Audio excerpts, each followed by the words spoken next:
ஜூலை 10ஆம் தேதி TNEA rank list வரப்போகுதுன்னு உங்க எல்லாருக்குமே தெரியும். ஒருவேளை டிஎன்இஏ ரேங்க் லிஸ்ட்ல உங்க பெயர் வரலனா என்ன பண்ணலாம் அப்படிங்கறத பத்தி தான் இந்த வீடியோ நம்ம தெளிவா பார்க்க போறோம். அது மட்டும் இல்லாம இந்த டிஎன்இஏ கவுன்சிலிங்க்கு ரிஜிஸ்டர் பண்ணதுல இருந்து சர்டிபிகேட்லாம் அப்லோட் பண்ணதுல இருந்து ஏகப்பட்ட பஞ்சாயத்து வந்து நிறைய பேருக்கு போயிட்டு இருக்கு. அதாவது வந்து பாத்தீங்கன்னா நான் வந்து 7.5 ரிசர்வேஷன்ல எஸ்ன்னு கொடுக்கல, நோன்னு கொடுக்கல, என்னுடைய ஸ்டேட்டஸ் வந்து பிரச்சனையா இருக்கு. அது மட்டும் இல்லாம ஃபர்ஸ்ட் கிராஜுவேட்ல எஸ்ன்னு கொடுக்கல, நோன்னு கொடுக்கல, இது வரைக்கும் ஃபர்ஸ்ட் கிராஜுவேட் சர்டிபிகேட்டையும் நான் கொடுக்கல. அதுக்கப்புறம் வந்து போஸ்ட் மெட்ரிக் ஸ்காலர்ஷிப்ல நான் எஸ்ன்னு கொடுக்கல, நோன்னு கொடுக்கல, பிரச்சனை ஆயிடுச்சு. இந்த மாதிரி ஏகப்பட்ட பிரச்சனைகளோட தான் மாணவர்கள் அப்படியே இன்ஜினியரிங் கவுன்சிலிங்ல வந்துகிட்டு இருக்காங்க. எல்லாத்துக்குமே நமக்கு தீர்வு இருக்கு. எப்பன்னு கேட்டீங்கன்னா, அதாவது ஜூலை 10ஆம் தேதி ரேங்க் லிஸ்ட் வந்த பிறகு ஜூலை 11ஆம் தேதியில இருந்து ஜூலை 20ஆம் தேதி வரைக்கும், அதாவது இந்த 10 நாள், அதுக்கு பெயர் கிரீன்வென்ஸ் ரிடர்சல் அப்படின்னு இங்கிலீஷ்ல சொல்றாங்க. அதாவது சேவை மையம் வழியாக உங்களுடைய குறைகள் தீர்க்கப்படக்கூடிய நாள் ஜூலை 11ஆம் தேதியிலிருந்து ஜூலை 20ஆம் தேதி வரைக்கும் நமக்கு டைம் இருக்கு. இதை பத்தி தான் இந்த வீடியோல உங்கள்கிட்ட நான் தெளிவா பேச போறேன். அதனால இது வரைக்கும் நம்ம சேனல் நீங்க சப்ஸ்கிரைப் பண்ணாம சப்ஸ்கிரைப் பண்ணீங்க. நம்மளுடைய வாட்ஸ்அப் சேனல் டிஎன்இஏக்குன்னு தனியா ஆரம்பிக்கப்பட்ட வாட்ஸ்அப் சேனல் இருக்கு, அதுல ஜாயின் பண்ணிக்கங்க. நான் உங்கள் ட்ரெயினிங் தமிழ் கோபி. ஹலோ டிடிஜிஸ். அதாவது நிறைய பேர் என்னன்னா, நம்ம ரேங்க் வருமோ வராதோ அப்படிங்கிற மாதிரி ஒரு குழப்பத்துல இருக்கீங்களா? அதாவது பொதுவா என்ன மாதிரி எல்லாம் ரேங்க் வெளியாகும்னு நான் ஓப்பனா நிறைய வீடியோல சொல்லியிருக்கேன். இந்த வீடியோலயும் நான் சொல்றேன். அதாவது ஜென்ரல் ரேங்க் அப்படின்னு ஒண்ணு வரும், கம்யூனிட்டி ரேங்க் அப்படின்னு ஒண்ணு வரும். இது வந்து எல்லாருமே அட்டன் பண்ணக்கூடிய counselling. General rank, community rank. அதே போல நீங்க 7.5% இடஒதுக்கீடு இருந்தீங்கன்னா உங்களுக்கு கவர்மெண்ட் ரேங்க், அதுக்கப்புறம் கவர்மெண்ட் கம்யூனிட்டி ரேங்க் அப்படின்னு ஒண்ணு வெளியாகும். இதெல்லாம் வரணும். இந்த 7.5% இடஒதுக்கீடுல நீங்க கவுன்சிலிங் அட்டன் பண்ணணும்னா கவர்மெண்ட் ரேங்க்கும் வரணும், கவர்மெண்ட் கம்யூனிட்டி ரேங்க்கும் வரும். வந்தாதான் நீங்க உங்களுக்கு அந்த இலவச சீட்டு, 4 வருஷம் இலவச சீட்டு உங்களுக்கு கிடைக்கும். 4 வருஷம் இலவச சீட்டு பிளஸ் மாசம் 1000 ரூபான்னு சேர்த்து பார்த்தா 4 வருஷத்துக்கு 48,000 ரூபாய். அது கிடைக்கணும்னா அந்த கவர்மெண்ட் ரேங்க் வரணும், கவர்மெண்ட் கம்யூனிட்டி ரேங்க் வரணும். ஒருவேளை அதாவது என்னுடைய பேர் ஜென்ரல் ரேங்க், கம்யூனிட்டி ரேங்க்லயே என் பேர் வரலன்னா என்ன பண்ணலாம்னா, ஒரு பிரச்சனையும் கிடையாது.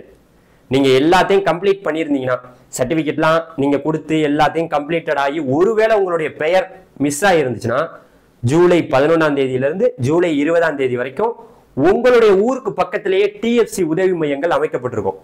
தெரியுமே எல்லாருக்குமே. யாருக்கு தெரியாம இருக்கு? டிஎஃப்சி உதவி மையங்களுடைய அந்த லிங்கை கூட நான் டிஸ்கிரிப்ஷன்ல வைக்கிறேன். தயவு செய்து அந்த லிங்கை ஓபன் பண்ணி பாருங்க. அந்த டிஎஃப்சியில போயிட்டு உங்களுக்கான பிரச்சனை, எனக்கு ரேங்க் வரல சார், சார் என்னுடைய கவர்மெண்ட் ரேங்க் வரல சார், நான் 7.5% இடஒதுக்கீடுல இருக்கேன், என் பேர் வரல சார், இந்த மாதிரி ஜூலை 11ஆம் தேதியில இருந்து ஜூலை 20ஆம் தேதி வரைக்கும் நீங்க போய் கேட்டுக்கலாம். உங்களுடைய பெயர் இடம்பெறவில்லை என்றால் ஜூலை 11 முதல் ஜூலை 20ஆம் தேதி வரைக்கும் நம்ம கேட்டுக்கலாம். ஓகே. அதே நேரம் அங்க என்ன சொல்றாங்கன்னா, சேவை மையம் வழியாக உங்களுக்கு இருக்கக்கூடிய எல்லா குறைகள், சில பேர் ஃபர்ஸ்ட் கிராஜுவேட் சர்டிபிகேட்டுக்கு அப்ளை பண்ணிருப்பீங்க, வராம கூட இருக்கும். அதை நீங்க கொடுக்காம கூட இருப்பீங்க, அப்ளை பண்ணல, அதுக்கும் நீங்க போய் கொடுக்கலாம், கொடுத்துடலாம். டிஎஃப்சி சென்டர்ல போய் கொடுக்கலாம். எப்ப? ஜூலை 11ஆம் தேதியில இருந்து ஜூலை 20ஆம் தேதி வரைக்கும் கண்டிப்பா கொடுக்கலாம். அதே போல 7. அந்த ஃபர்ஸ்ட் கிராஜுவேட்டை விடுங்க. அதே போல சில பேருக்கு 7.5 ரிசர்வேஷன்ல ஸ்டேட்டஸ் பார்க்கையில எஸ் நோ அப்படிங்கிற ஒரு பிரச்சனை வருது. 7.5ல எஸ் நோ அப்படிங்கிற ஒரு பிரச்சனை வந்துச்சுன்னா நீங்க கவலைப்பட வேணாம். நீங்க என்ன பண்ணலாம் தெரியுமா? ஜூலை 11ஆம் தேதியில இருந்து ஜூலை 20ஆம் தேதிக்குள்ள நீங்க உங்களுடைய டிஎஃப்சி சென்டர்ல போயிட்டு இந்த மாதிரி எனக்கு நோ எஸ்ன்னு ஒரு பிரச்சனை வருது அப்படின்னு நீங்க கேட்டுக்கலாம்.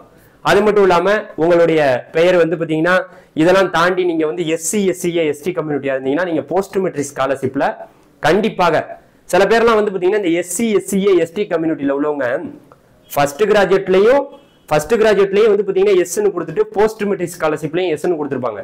ஆனா அவங்களுக்கு போஸ்ட் மெட்ரிக் ஸ்காலர்ஷிப்ல எஸ்ன்னு கொடுத்தா மட்டும்தான் 50,000 ரூபாய் கிடைக்கும். அதனால அதுக்கும் நீங்க போய் டிஎஃப்சி சென்டர்ல பண்ணிக்கலாம். அதனால நல்லா புரிஞ்சுக்கணும், ஜூலை 11ஆம் தேதியில இருந்து ஜூலை 20ஆம் தேதி வரைக்கும் நமக்கு டைம் இருக்கு. ஊர்ல இருக்கக்கூடிய டிஎஃப்சி சென்டரை தேடி போங்க, உங்களுடைய குறைகளை நீங்க தீர்த்துக்குங்க. சரி சார், சரி ஓகே, இப்ப நீங்க சொல்றதெல்லாம் ரைட்டு, நான் போய் எல்லா குறைகளையும் தீர்த்தறேன். இந்த ரேங்க் லிஸ்ட பத்தி பேசுவோம்.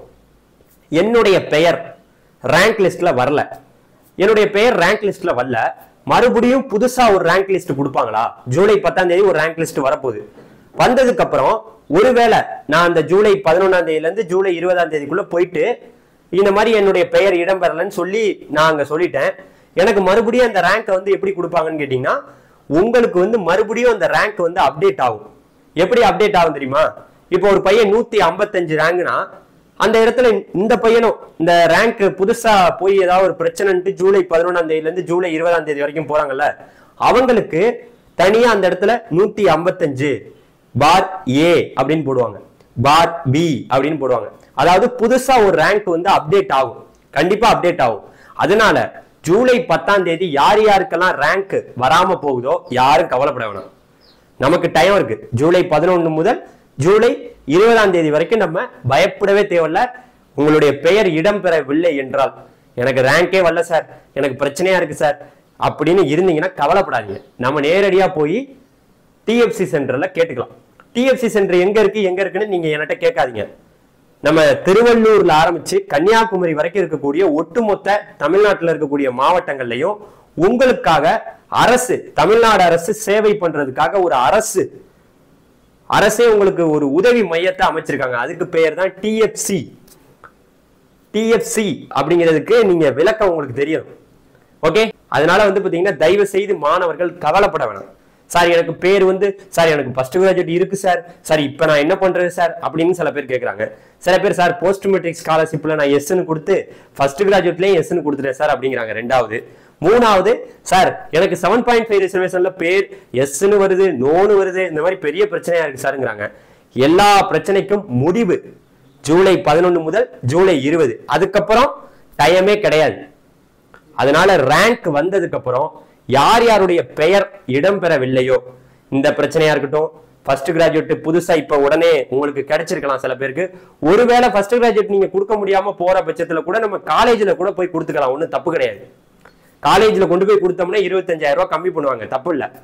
அதே டைம் 7.5 ரிசர்வேஷன்ல உங்களுடைய பெயர் இடம்பெறணும்னா கண்டிப்பா நீங்க டிஎஃப்சி சென்டர்ல போயிட்டு ஜூலை 11ஆம் தேதியில இருந்து ஜூலை 20ஆம் தேதி வரைக்கும் பேசி வாங்கிக்கலாம் மறுபடியும் பேரை. சரியா? அதுக்காக தான் இந்த வீடியோ. நிறைய பேர் பயப்படுறாங்க, ஐயோ நம்ம பேர் வராதோ, என்ன நடக்க போகுதுன்னே தெரியலையே. எதுவும் நடக்காது. கோபி இருக்கையில என்ன நடக்கும்? உங்களுக்கு நல்லதே தான் நடக்கும். ஹாப்பியா இருங்க, ஜாலியா இருங்க. ரேங்க் வந்த உடனே, எப்படி பார்த்தாலும் ஜூலை 10ஆம் தேதி அந்த ரேங்க் வந்த உடனே உங்களுக்கு பல்வேறு வகையான தகவல்களை நான் கொடுப்பேன். பெயர்கள் இடம்பெறாத நபர்கள் கண்டிப்பாக ஜூலை 11 முதல் ஜூலை 20ஆம் தேதி வரைக்கும் உங்களுடைய குறைகளை சேவை மையங்கள், டிஎஃப்சி சேவை மையங்கள் வழியாக தீர்த்து கொள்ளலாம். புரியுதா? இதுக்கு பெயர் தான் கிரீன்வென்ஸ் ரிடர்சல் அப்படின்னு சொல்றாங்க. அதற்கு பிறகு தேதிகள், கவுன்சிலிங் தேதிகள் உங்களுக்கு அறிவிக்கப்பட வாய்ப்பு இருக்கு. நன்றி, வணக்கம். அடுத்த வீடியோவில் சந்திக்கலாம். பாய் பாய் டிடிஜிஸ். தேங்க்யூ. வேற ஏதாவது உங்களுக்கு ஒரு கேள்விகள், இப்போ நான் சொன்னதுல வேற ஏதாவது 7.5ல எஸ்ஆர் நோ பிரச்சனை, அப்புறம் வந்து இந்த ஃபர்ஸ்ட் கிராஜுவேட் பிரச்சனை, போஸ்ட் மெட்ரிக் ஸ்காலர்ஷிப் பிரச்சனை, ரேங்க்ல என் பேர் வரலன்னா பிரச்சனை, இந்த பிரச்சனைகள்ல வேற இதை தாண்டி இன்ஜினியரிங் கவுன்சிலிங்ல வேற ஒரு பிரச்சனை உங்களுக்கு இருந்துச்சுன்னா கமெண்ட்ல கேளுங்க, நான் உங்களுக்கு ஆன்சர் பண்றேன். நன்றி, தேங்க்யூ, பாய்.